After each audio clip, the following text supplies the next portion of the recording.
Hello, and welcome to episode 13 of the Baby Metal Podcast. It's July 14th, 2019, here as we record.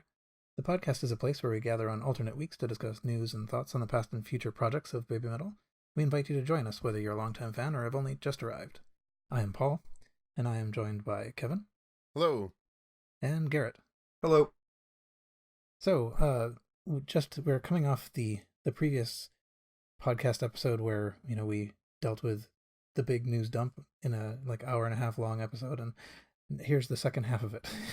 So suddenly the trickle has turned into a torrent of some kind. I think I noted this before when I was going to open the previous podcast with the tweet from 5B Artist Management that said, expect big things in 2019 from Baby Metal Japan, and it's they took the tweet away. Nevertheless, there is archive.org saved it. So, and we're now seeing the big things. So, where we left off last time, basically we had gotten through Glastonbury. We recorded between the Glastonbury and Brixton shows, and in that time, a number of things have happened. So, I think maybe just go following the order of the random notes that I have in front of me. We can start talking about or mention the fact that Papaya got an official video, and then we will return to hear all about Legend M and all the stuff that happened in Japan. I'd like to bring up the fact that Papaya has 4.2 million views in its first week of being released. That seems like quite the large amount. Yeah, it's on a really good pace. For only 1 week.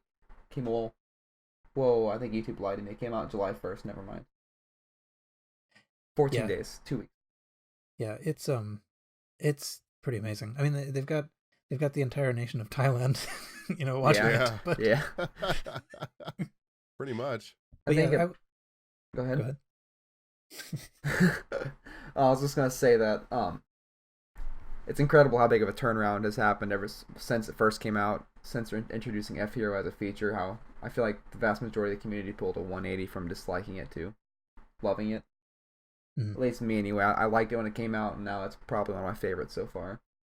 This video, I was stunned by how fast that came out. I mean, it's maybe it isn't a perfect video, but it's it's quite impressive, and just immediately, I don't know how many hours it was after the actual events that were being filmed. It couldn't have been too many, released, but it was like sports highlight fast. Yeah, I want to say it was within 72 hours. Yeah. It's and of course, so just like the Gimme Chocolate video, the studio audio is used even underneath the show's video. And so there's a couple of places where there's like little mismatches. So in particular, Sue introduced F-Hero at the show, and in the video it's kind of hilarious because they have like some fans' hands like block her face so that you can't see her introducing him. Yeah. And the other thing about the video that I find kind of amusing is that there's all these sort of like extra sparks thrown in for no good reason. Once you see them, you just can't stop seeing it. It's like somebody's throwing a log on the fire or something right in front of the camera. But it's very impressive. I would have loved to see that. And we will hear more about that shortly. Yeah, actually, I mean, I guess I don't think there's much more that I wanted to say about the video, except that it's taken off, definitely. In comparison to the whatever the people running around in the desert videos. For sure. Like, I don't know. I like the music videos where we have the girls in the video opposed to random people we don't know anything about, but it's cool. Right. Yeah, who'd have thought putting the stars of the show in there in the group, in front of the camera was a good thing for views. Yeah, although of course, we all know the sort of strategic thoughts behind what they did, with the previous ones. I mean, their options were probably just to have two and commit to there being two. Yeah. Or whatever. Yeah. So, or just not have any videos at all. Do nothing for an entire year. And hard to know. But anyway, yeah, I don't know if there's much else. Doing well though. So I guess the big thing too to talk about here is Legend M. So Legend M happened. Actually, Brixton also happened since we recorded last, but we'll start with Legend M. So I think since Kevin, you put yourself at great risk to bring us this news from the field, why don't you sort of like talk about your thoughts on Legend M and then maybe the other ones as well. Sure. Oh man, Legend M. You know, these were my first shows in Japan. Really, the first word that comes to mind is just incredible.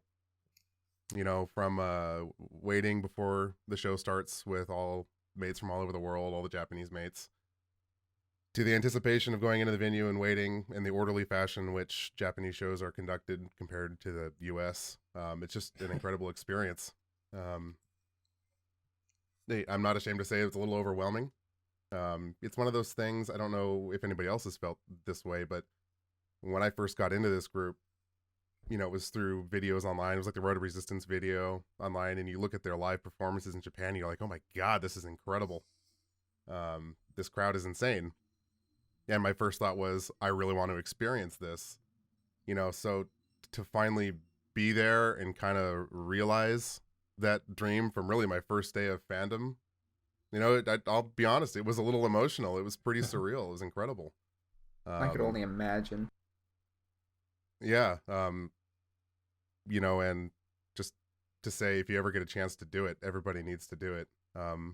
As far as Legend M, my only expectation was to have no expectation because I didn't want to get disappointed. I had some things on a little list that would have been nice. Top of the list was getting a MOA banger, which we got, which was probably, I'm going to say the highlight just because I'd hyped it up in my head for a year since Legend S and I'd really wanted to see it.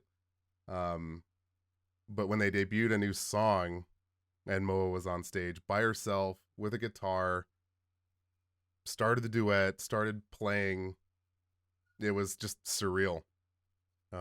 The energy in the building was indescribable. And, you know, and I'm a sports fan. I go to a lot of hockey games. I go to, you know, I've been to high profile sporting events as a fan. Nothing can compare to the energy and excitement that I felt in that crowd during that, probably, what is it, like 7 minutes from when the opening intro of Headbanger starts through the end of that new song they debuted at Legend M. That is the most electrified atmosphere I think I have ever been a part of. Yeah, it was. You could definitely hear it on the fan cams that you know, just the little hint of the church music that starts off Headbanger, and the whole place just erupted. Particularly the first night when no one knew what was coming for sure. Yeah, I mean, everybody I was around, including myself, we just lost our minds. My voice was hoarse the rest of the night and into the next day a little bit. It was emotional. That I'm not gonna sugarcoat it. I cried. I loved it. It was just an amazing moment.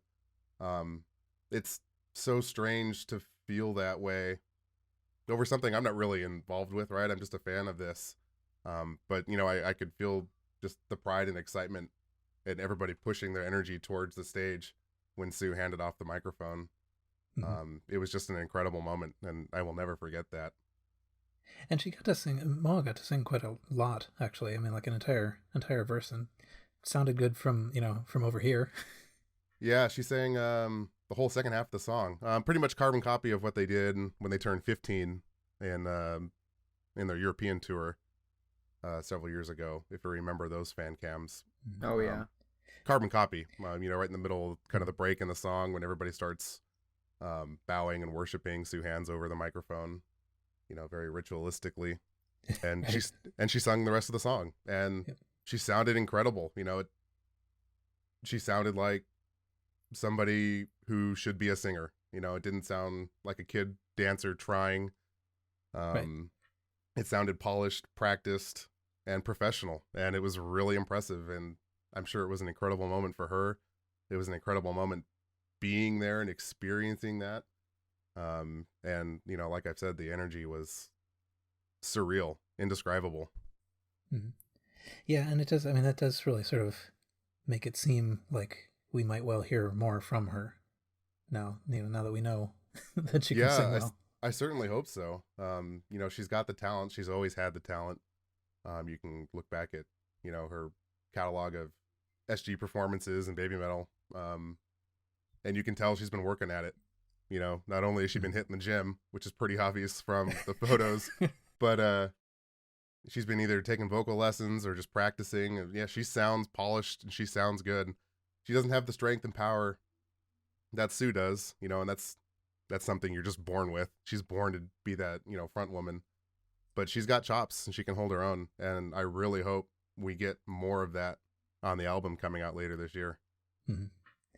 By the way, yeah, the as far as we can tell, the official lyrics are now changed in Headbanger to be Hatachi. Yes. It's now about being 20. Yep. They sang Hatachi all the way through. But yeah, and then segue right into that new song. The whole building just fell silent. Like, what is this? We have no idea what's going on. And it was really a beautiful moment. As it was dark, we couldn't see anything, and a single spotlight came straight down from above and illuminated the guitar on the stand with Moa. And everybody was like, what's going on? This is incredible. And as soon as she started playing, the whole building just erupted.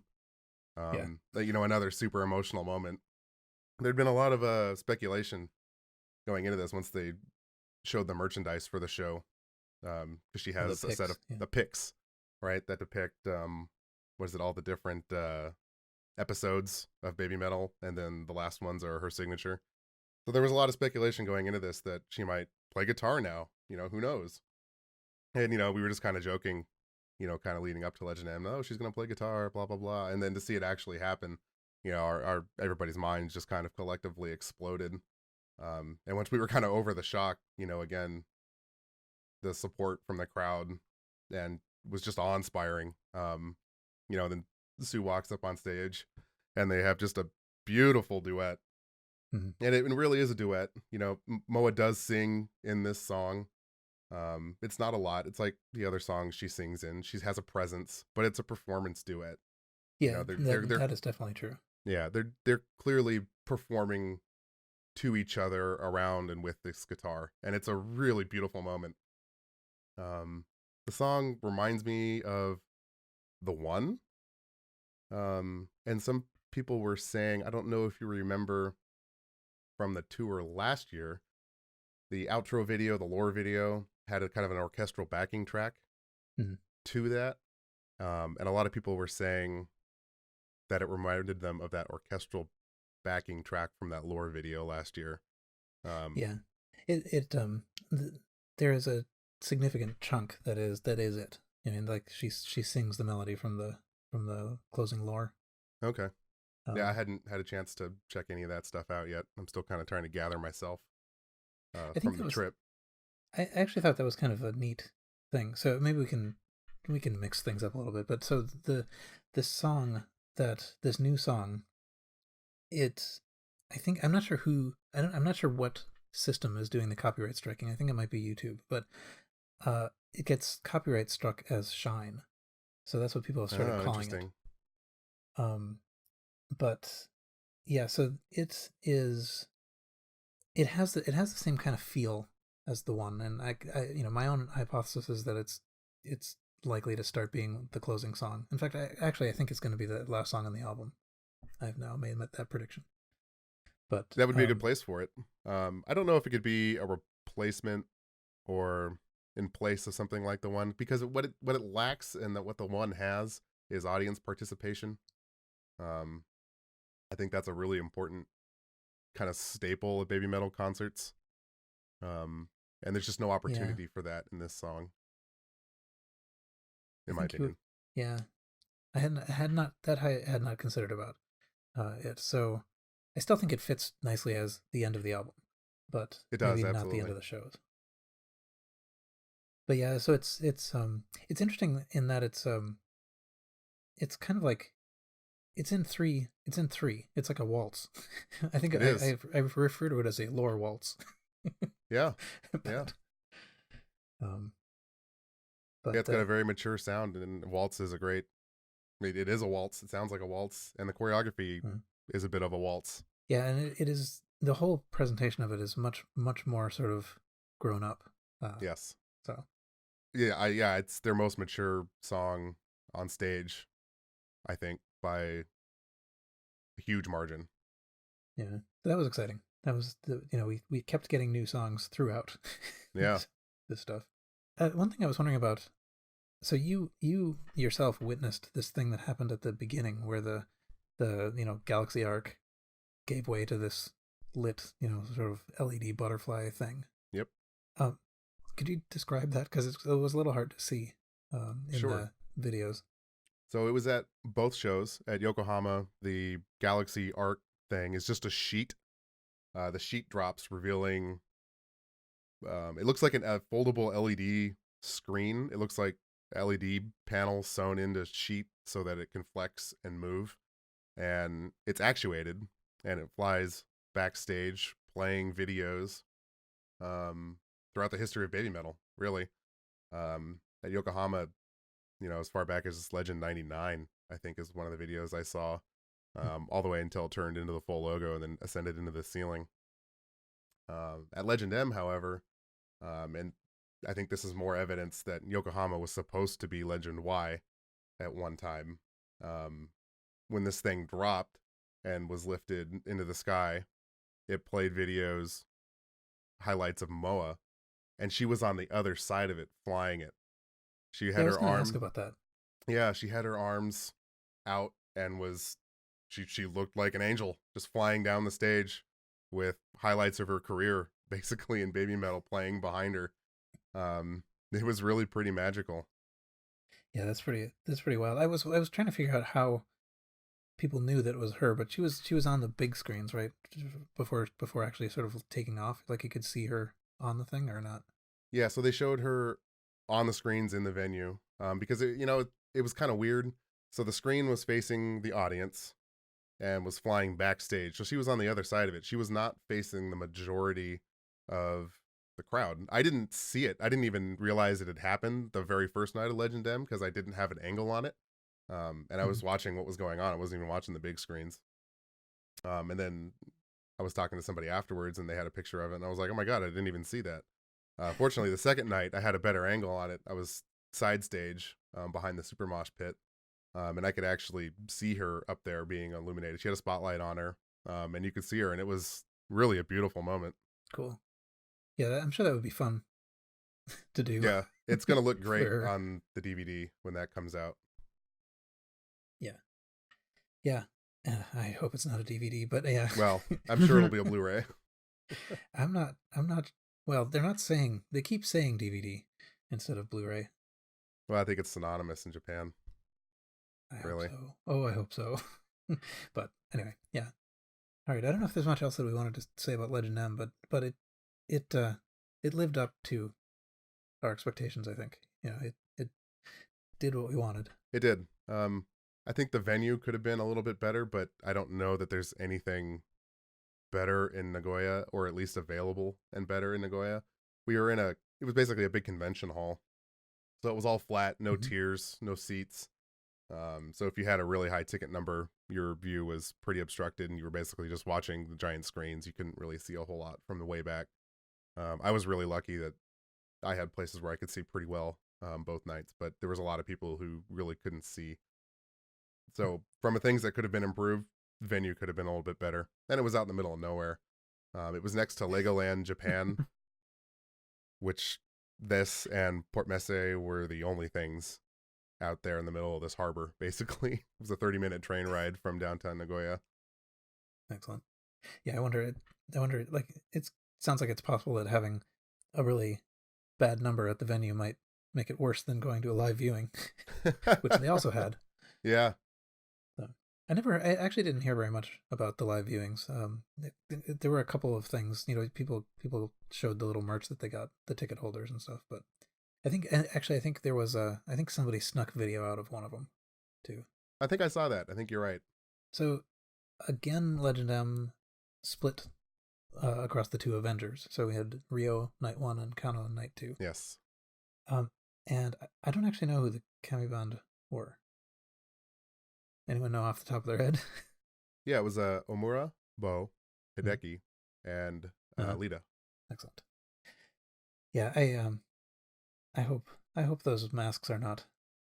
I hope they go away, but I don't think they will. But I hope they will. Yeah, the masks are an interesting choice. Um, after the first night, there was a lot of musing the second day and the night after, trying to figure out what the heck was going on. The first night of Yokohama, that is, when we saw them for the first time. I think the speculation was that, they were really focused on, or they wanted to be really focused on showing the three-girl formation is back, and BABYMETAL is kind of returning to roots, returning to form. And they wanted to push everybody's attention on that and not detract or not subtract anything from that by having, Kami's being awesome in the background, that kind of thing. Yeah. That's all conjecture. Who the heck knows what the real reason is? That was just kind of the over beers, here's what we came up with afterwards as a possible reason. So who knows? Well, yeah, and I think that's really the function of the masks, is to pull attention away, Yeah. So, by the way, yeah, there was a apparently, I guess this was in Megitsune, on the first night of Legend M. Moa did something that totally cracked Sue up. Oh, I saw that. That was great. And so far we only have the angle of Sue cracking up.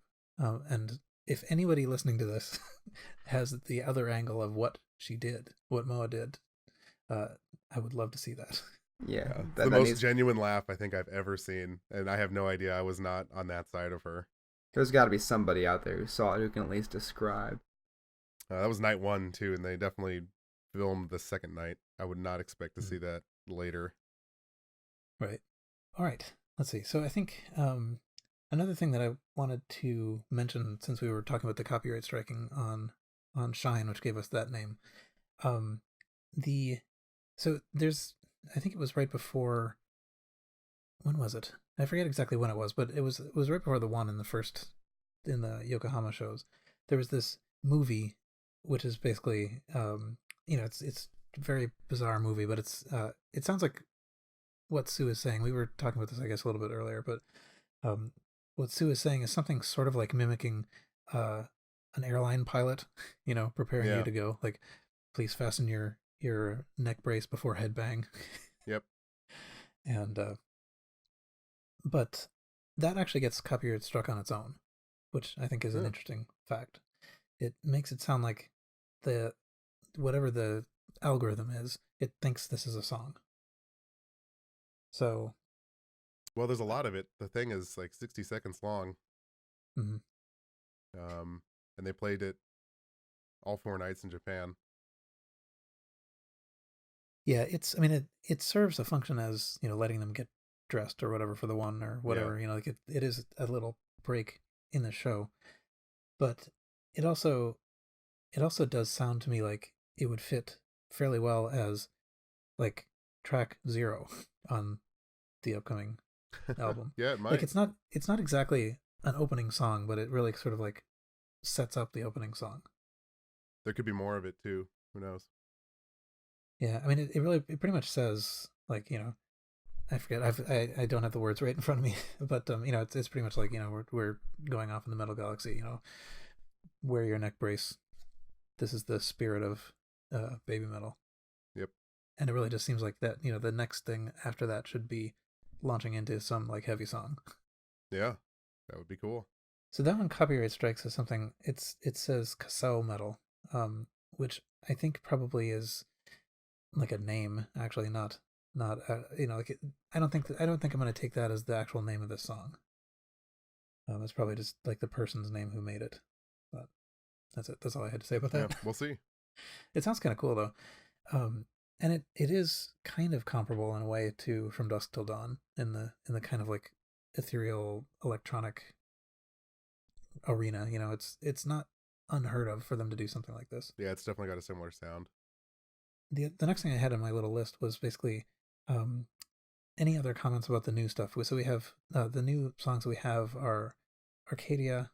I think Arcadia gets copyright struck as Arcadia with a K. Shanti, which we're going to ignore what it gets copyright struck as. It's copyright struck as India metal or something like that. But and then Papaya. So Kevin, you weren't here before when we were talking about those. Did you have anything you wanted to say about those? Sure. Papaya, we basically all polled each other. And none of us really cared for the song until they played it live. I will go so far to say as that is the most hype song that they now play live. The whole arena in both locations, Legend M and Yokohama, went absolutely bonkers. So it's clearly really popular in Japan, at least with the Japanese mates. Before following along at home and need to get ready for the tour, take a towel. During the Matsuri chorus, you put your towel up and you wave it like crazy. And every single fan in the building did that. And it's a stunning visual. You can see it a little bit in the video, but by the time it got to Legend M, it was the most hype and insane thing I think I've ever seen. So hype, in fact, the second night of Legend M, before the show, one of the Japanese mates came up to me, and she barely spoke English, and I barely speak Japanese. But she managed to communicate to me that during the chorus, she would like me to pick her up and have her on my shoulders for the chorus so she could swing her towel. So that was a really fun thing I got to do the second night. So I got down on my knees during the chorus and lifted her up, and who knows, maybe we'll be on the Blu-ray. Look for us stage right. Excellent. But anyways, yeah, super hype. I didn't care for it initially. Now it's really fun. It's an experience. It's a force of nature when you listen to it live. The towel thing is definitely, it's really part of the choreography too. I mean, they're, who's doing it. Yeah. And everybody caught on and had a towel, and it's wild. Everybody's moving, jumping, swinging towels. It's insanity. That's really all it is. It's insanity. It was a heck of a lot of fun. So get ready to experience that. It's a hoot. Shanti was a great surprise. It's cool to see them experimenting with a whole different style. We kind of had that Nordic stuff on the last album, and now we're in India or Egypt. I don't know, somewhere over there. But I like it a lot. I love the choreography. The choreography is really fun. I think it's an interesting, more mature take on kind of kawaii, if that makes sense. Like it still has its cute moments, but it's not little kid cute really anymore. And it really showcases Sue's vocal range. She is powerful in that song. Well, yeah, that kind of blew me away. I mean, like, in that, it really does. It's a whole new talent, really, Yeah. that we heard. Absolutely. And she crushes it. It's insane. Super well written for her, I think. I think it just goes to show the talent behind the guy producing the music is legitimate and hasn't been a fluke these last 9 years. Right. Yeah, the choreography is great. I've watched so we have from Glastonbury, we have a pretty good. Actually, well, what's interesting is that so BBC streamed all the Glastonbury show, and they put Papaya up on their own channel, so you can watch the official Glastonbury one. But there was a sort of somebody, I don't know who it is. I think it's just been more or less some random fan has got the stream and put up the Shanti part of that stream. And I mean, I haven't looked at it recently, but it's gotten an absurd number of views. I mean, that's like 600,000 or something like that by now. So I mean, like, people really wanted to see that. And you can, I mean, you can see the choreography pretty well in the Glastonbury one. The mixing's kind of poor, and the camera quite often kind of goes random places. Yeah. And actually the screens didn't work, as far as I can tell, very well at Glastonbury. So they kept like freezing, and they turned them off for part of the time and stuff. Oh, interesting. But the presentation when they played it in Japan was fantastic. That's something I think they've really improved on. You started to see it at Big Fox Festival last year. Was that last year? It was, right? Seems like a million years ago now. It does seem like a million years ago. But with motion tracking effects and things like that on big screens, they've clearly invested in some real VFX talent. You got to see it a little bit in Shanti. But they do some really cool stuff during Elevator Girl, Papaya, Yava, and it's live motion tracking. You know, when they did it Big Fox, I thought they might have recorded a rehearsal and superimposed it, but it's pretty clearly live tracked. Now I don't know if it was then. So they're investing in the presentation and modernizing, which is good to see. That they're willing to spend the money on that kind of stuff. I cannot wait for this stuff to come out. Like, you know, I've seen little bits of the fan cams of these shows, but I would love to see the stage presentation. Yeah, it's cool. I hope I hope they do, like, you know, something huge at the forum. I would think so. Gotta be huge. It's the album launch. They're gonna do something cool. Now, will they cart that big old elevating, rotating, moving platform thing? Maybe they did. I don't know. Will they find one here? Who knows? Yeah, they can make a new one. Yeah, but it's a cool thing. I mean, I like it. Yeah, it's really cool. The whole thing is LED. You can see in the Papaya video the surface they're dancing on is a screen. The sides are screens. It's got lights and pyro all around it. It's got those spark launchers on the bottom, so when Papaya starts, they take off like on a little rocket platform thing. It's a really impressive presentation. Excellent. Okay, let's see. So I think we can maybe move on to, we can mention Brixton.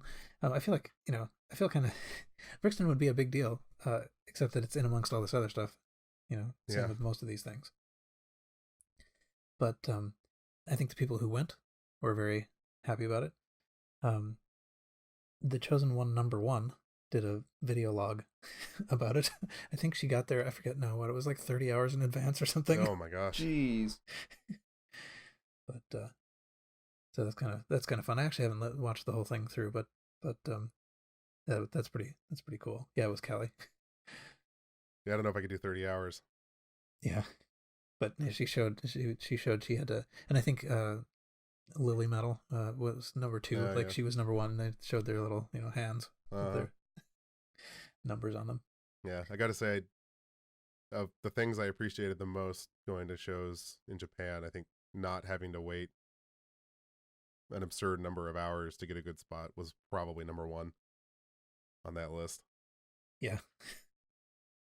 Yeah, one thing the Metal Incarnate reminded me of in the chat room is that Brixton was the Western debut of Syncopation. That's huge. It had never been played outside Japan. Yeah, that's really cool. I'm glad they got to see that. I'm glad I got to see that. So hopefully that means we'll hear it more. I liked that song a lot. It'll be interesting to see how the set list evolves during their US tour once the album launches. Well, the US tour is going to be basically over by then. Right? I mean, the album launches at the end of the tour. Yeah, but there's still, what, 4 concerts after the Forum? Yeah, I think there's something like that. There's like Portland and I think there's a festival. Is that right? Yeah, There's the festival, there's Portland, and there's Seattle. Yeah. I'm wondering if that will change. Yeah. You know, I hate to wish time away, but you know, I wanted to get here now. You and me both. Yeah. One other thing that was kind of notable at Brixton is that someone managed to pick up an actual set list, so possibly from a technical booth or something. But so that also had listed on it the name of Shanty, like the internal, you know, name of Shanty, which they called Ind Metal. So, right. Again, it sort of seems like they don't have a name for it yet. Or if they do, they're not willing to risk its reveal on a piece of paper. Yeah. Yeah, although I think we were talking about Tattoo before and how that turned into Kagero. And, you know, I think they really did internally refer to that as Tattoo for, you know, up until the last second. Well, I would say that's really likely. It was on the set list. Isn't that how we got the name? Yeah, and also Mikiko's site credits, you know, took credit for the choreography such as it is. Right. Oh, true. But so anyway, yeah, that was interesting bit of behind the scenes shenanigans there. There's Starlight's Western debut too, right? Oh yeah, true. I still haven't. Chat reminded me of that. I still haven't seen like any goodish quality video of that song. I saw it. What was it when it was debuted live at Legend S, right?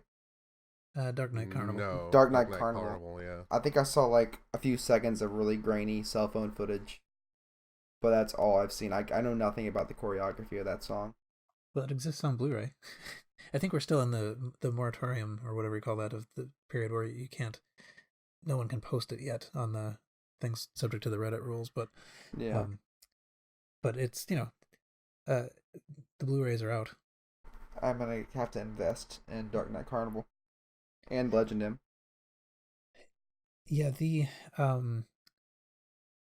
video, Dark Knight Carnival video, I've only actually watched it through once, and I don't know what I think about it. I think I didn't even put this as a topic in here, but I think of it as being it's kind of an experiment. I mean, I guess we kind of knew that, but when you watch it, you sort of see they're trying out all these different things, doing things that they probably will never do again.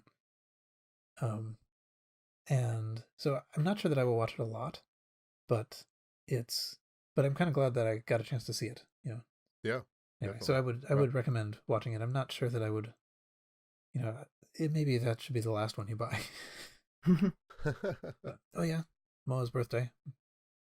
So we had some birthday tweets. It seems like this is totally lost in all the other news, but whatever. Oh, hey, she had a birthday. Yeah. So we got a solo, a solo photo from the official photo shoot thing. And I think the one with her alone looks better than the one with the two of them. But I still don't actually like this particular photo shoot. But anyway, that's just me. Something I think just something looks a bit off. Like compared to, let me defend myself here. Compared to any other photo you see of her, I feel like it seemed just more, aside from the galaxy, more edited. Like it doesn't seem as natural. Yeah, I mean, to me it actually looks kind of like a painting.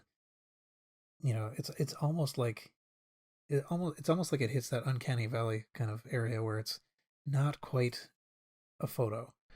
And I think they're photogenic people. They could have just taken a photo. Exactly, and everybody would have been happy with that. I mean, we are happy with this. But... we got so much great content over the last 3 weeks that if they want to do a stylized photo of her reigning over the galaxy, I'm okay with that. Yeah. Yeah, it's just that this is going to be what all the venues use, for all their concerts and stuff like that. This is the official stuff. But it's better than the one of them in hoods. Yes. Where they're 100 pixels by 100 pixels. Mm-hmm. Yep, those are pretty terrible. So this is an improvement. Step in the right direction. Okay, let's see. So the next thing I have on my list here, anyway, is that F Hero gave an interview.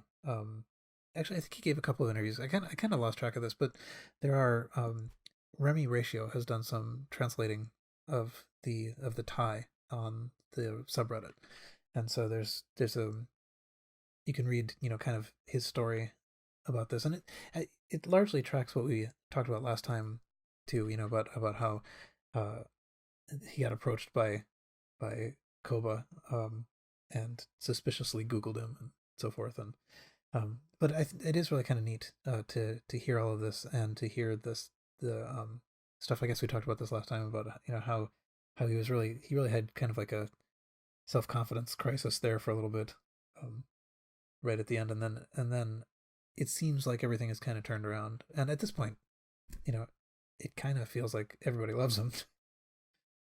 He's a really wholesome dude. Yeah. If his social media is any indication.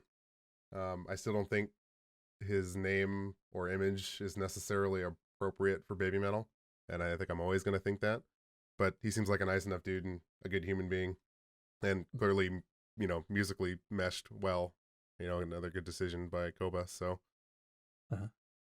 yeah, the I think in Thai his name is actually some kind of pun. So in Thai it means something like rolling melon or something like that. So it's not offensive in Thai, but it's sort of sort of amusing. But I think it's still once it gets let out into the world, then it does make me pause. Yeah, But yeah, there was a Metal Incarnate also pointed out in the chat room. There was a thing that I think somebody, maybe it was the fan who tweeted it, maybe it was F Hero himself who tweeted. Somebody had brought him one of the golden discs from the Dark Knight Carnival, download 2018 set, and F Hero autographed it, but also in the process, expressed surprise that that was the only thing on this disc. Like, they didn't really tell him about like how this was going to be released.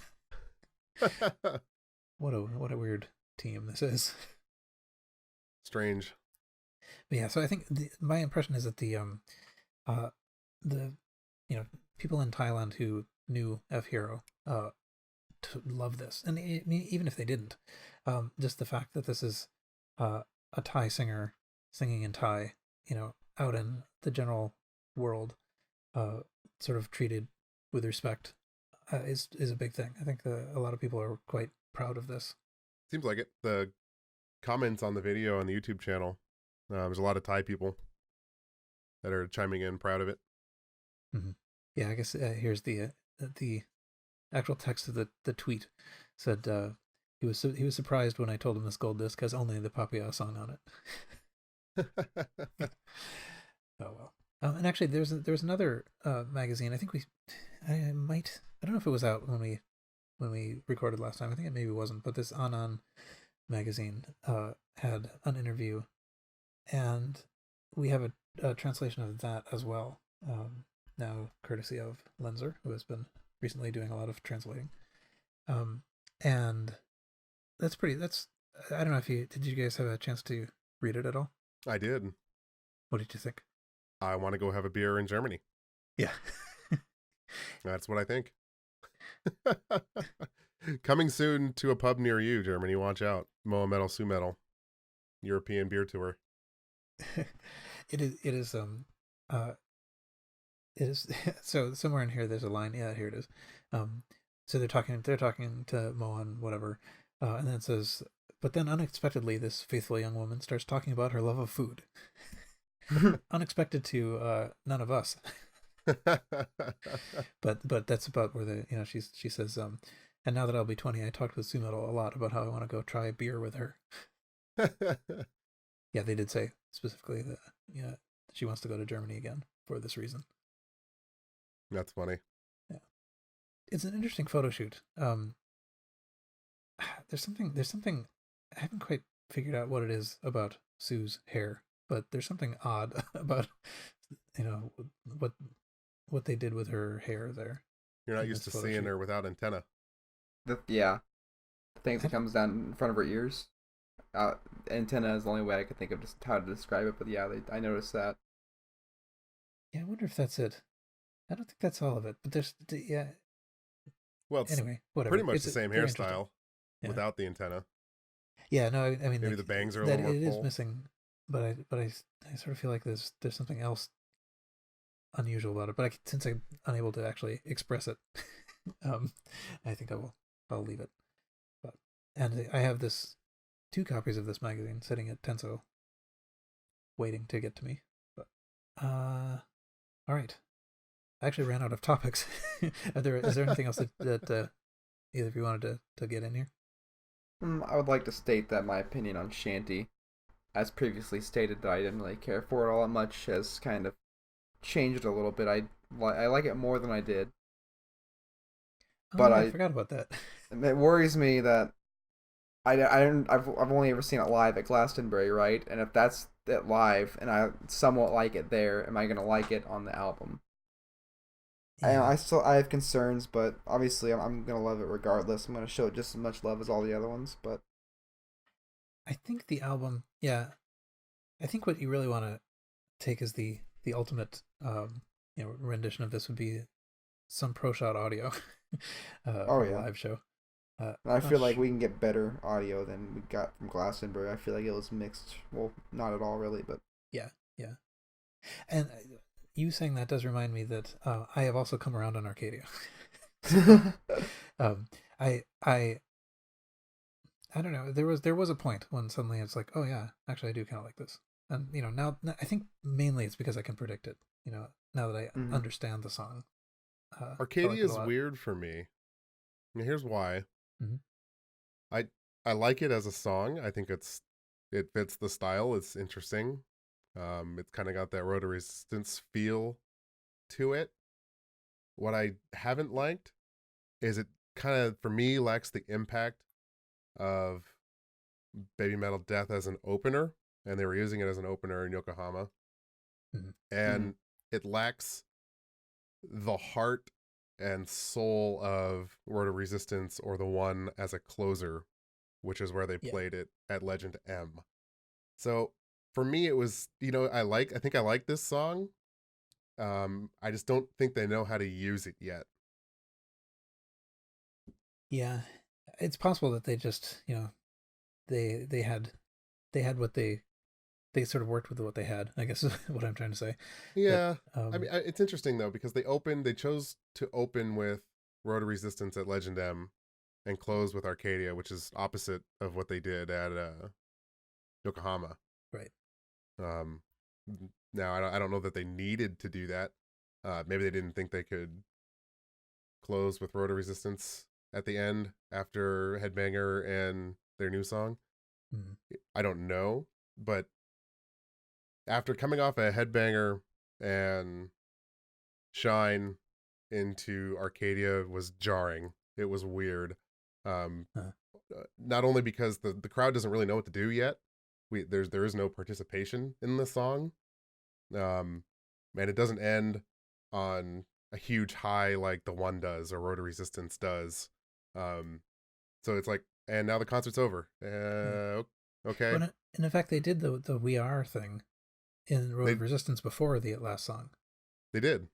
So that was a really weird decision for me to Yeah. go from kind of the incredible momentum they built through Headbanger with Moa singing to the new song Shine to a break to Arcadia, and then they're gonna end the show. It was just, it felt really weird and out of place. That I does sound kind of. I think it'll be a good track, track 4, track 5, just somewhere kind of buried on the album. Um, Mhm.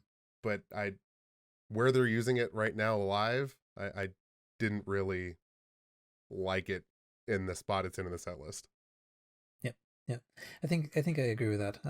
But I when I'm just sort of listening to it, not as part of a show that I'm watching, but just sort of like listening to it in amongst the other songs, I do approve of it as a song. Yeah, sure, I agree. I was I was last time we recorded, I was a little down on it, mainly just because I hadn't understood it yet. But and I think when we get clearer audio of all of these things, it's going to be better.